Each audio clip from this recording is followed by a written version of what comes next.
ഇത്രയധികം ആൾക്കാർ നിങ്ങൾക്ക് എല്ലാവർക്കും ആസ്വദിക്കാൻ പറ്റുന്ന ഷോ ആയിട്ട് മാറട്ടെ പ്രാർത്ഥിച്ചുകൊണ്ട് തുടങ്ങാണ്.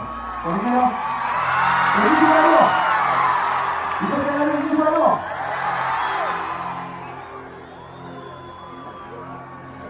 ആയിരം